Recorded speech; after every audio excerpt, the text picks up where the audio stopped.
Ya, kembali berjumpa dengan saya di channel 61,8% Technical Analysis Course.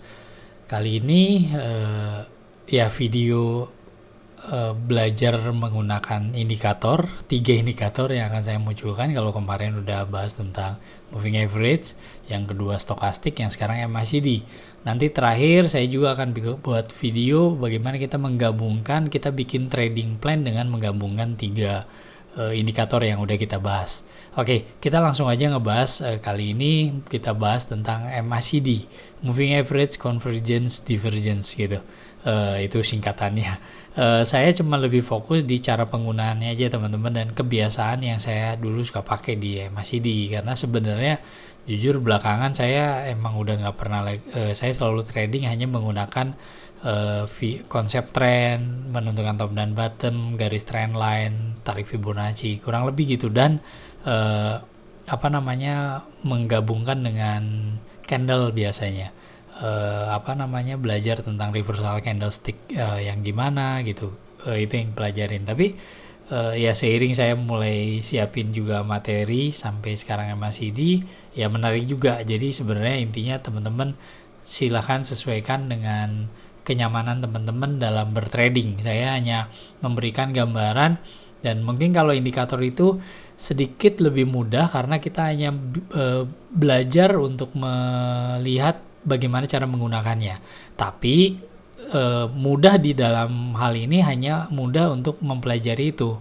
Saran saya ketika teman-teman udah mengerti cara menggunakannya, satu persatu teman-teman harus praktekkan itu di pergerakan harga yang sedang berjalan gitu. Jadi teman-teman bisa tahu kapan dia munculkan sinyal palsunya, kapan ini tidak benar, kapan yang mana yang benar gitu. Teman-teman bisa terus terbiasa, karena sekali lagi dengan menggunakan indikator itu, kalau kita udah biasa dengan satu indikator dan kita tahu kelemahan indikator dan kelebihannya, kita bisa dapat kok feel-nya bahwa indikator ini memberikan sinyal yang benar. Dan dengan menggabungkan, nanti saya akan bikin video menggabungkan 3 indikator, itu mudah-mudahan bisa lebih membantu. Jadi yang satu tidak confirm, yang satu confirm, apa yang harus kita lakukan, contohnya kayak gitu. Baik, sebelum panjang dulu ke sana, kita bahas dulu MACD. Ya, ini MACD rumusnya. Teman-teman boleh gali rumusnya MACD banyak di Google, teman-teman bisa search, tapi ini kurang lebih yang bisa saya munculkan. Jadi MACD itu kalau di saham memang ada 2 garis seperti moving average, emang dia pakai eksponensial yang 12 dan eksponensial yang 26. Ini defaultnya. Sinyalnya SMA MACD 9. Jadi dia pakai periode yang 9. Dan dia punya histogram, garis yang naik turun gini. Nah, ini kurang lebih saya pakai saham JVFA, Java, pergerakannya seperti ini. Nah, teman-teman bisa lihat pergerakan ini yang saya tandain di saham Java. Lihat EMA 12 ketika dia break EMA 26, ini memberikan sinyal untuk beli, teman-teman. Nah, tapi lihat pergerakan dia ada di sini ketika sudah membentuk beberapa candle kenaikan. Sedangkan di histogram dia udah memberikan sinyal lebih dulu sebenarnya. Maksud sinyal di sini sebenarnya gini, teman-teman. Ada orang yang emang mempergunakan garis histogram ini ketika ini garis 0 ya. Ketika ada di atas berarti dia menyatakan beli. Ketika dia di bawah ini dia tren turun lah intinya gitu. Sedang tren turun, ini sedang bullish gitu. Kalau di atas 0.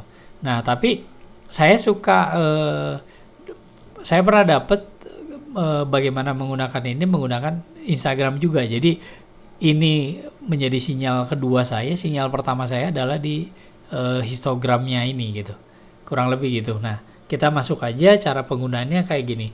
Jika EMA 12 memotong ke atas garis EMA 26, maka saatnya membeli. Nah, ini teman-teman, memotong ya, cross. Tapi lihat pergerakan harganya udah terlalu jauh. Tapi itu sinyal pertamanya. Atau MA 12 memotong ke bawah garis MA 26. Jadi kalau 12 ada di bawah MA 26, dia tren turun. 12 ada di atas MA 26, berarti tren naik. Nah, jika MACD histogram di atas garis level 0 mengindikasikan tren sedang naik. seperti ini teman-teman. Jadi kalau ini garis 0 dia ada di atas, berarti ini mengindikasikan naik.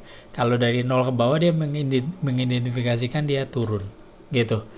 Nah ini yang saya bilang, jika garis histogram, ini tambahan yang saya suka pakai, lebih pendek dari garis histogram sebelumnya, bisa menjadi warning akan terjadi perubahan tren. Ini teman-teman, lihat garis histogram 1, 2, 3 ini turun. Kebetulan di sini grafiknya turun. Kemudian begitu ada candle up 1, dia lebih rendah. Jadi lebih pendek. Ini kan manjang, berarti trennya tambah kuat. Tapi ketika tiba-tiba lebih pendek, ini menjadi sinyal pertama saya. Kalau kita seorang yang risk taker, bisa aja langsung buy di sini. Kalau teman-teman udah biasa pakai candle, ini juga memberikan sinyal teman-teman. Harami apa gitu namanya banyak, cuman ini sinyal reversal gitu teman-teman. Jadi ini bisa menjadi sinyal pertama. Apakah kita mau ngikutin ini? Bisa, kita beli langsung di sini atau ngikutin kedua. Wah, ini udah sinyal pertama nih, saya mau menunggu kapan EMA 12 nya break EMA 26. Kalau itu terjadi, berarti saya positif beli gitu teman-teman. Lihat ketika dia break, pasti histogramnya udah ada di atas 0 gitu. Pertanyaannya, aduh ini terlambat dong sayang. Nah itu kembali ke cara teman-teman bertrading. Kita lihat coba di grafiknya seperti apa. Langsung aja, ini yang saya bilang ya. Ini teman-teman, lihat ketika ini turun, ini kan lebih panjang, tapi ini mulai melandai. Terus kemudian muncul bullish dan dia naik tek. Wah, ini sinyal pertama nih. Bisa kita beli di sini, stop loss-nya mungkin candle nilai low dari candle sebelumnya, dan kita mendapatkan sinyal kedua. Ini teman-teman, ketika dia cross tuh titik histogramnya udah ada di atas 0, tapi harga udah ada di sini. Ya nggak apa-apa, terus kita beli sampai akhirnya dia break di sini. Nah, ini sinyal pertama juga nih. Naik gitu kan. Nah, walaupun ini candle karena dia ada gap up, terus kemudian mulai merendah. Nah, ini kan menjadi warning, teman-teman. Nah, kita memanfaatkan beli di area di sini gitu. Ini area kita belinya sampai segini. Kurang lebih kalau misalkan beli di 780, kita jual di 1200, gede banget. Gede ini, teman-teman. Nah, ini kurang lebih. Tapi lihat teman-teman ketika udah buka gini, lihat backtest, cek grafik-grafik sebelumnya. Kapan dia memberikan sinyal palsunya gitu kan. Ketika ini dia bilang saatnya ngelepas, kalau kita misalkan punya posisi, kenyataannya dia naik nih teman-teman.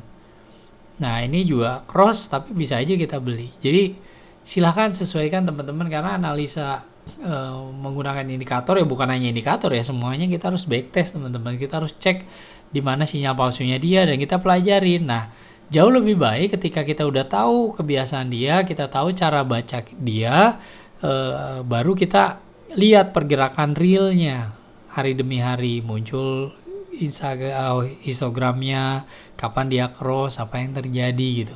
Emang harus seperti itu teman-teman. Nah, kembali ke kita, jadi kurang lebih ini pergerakan harganya.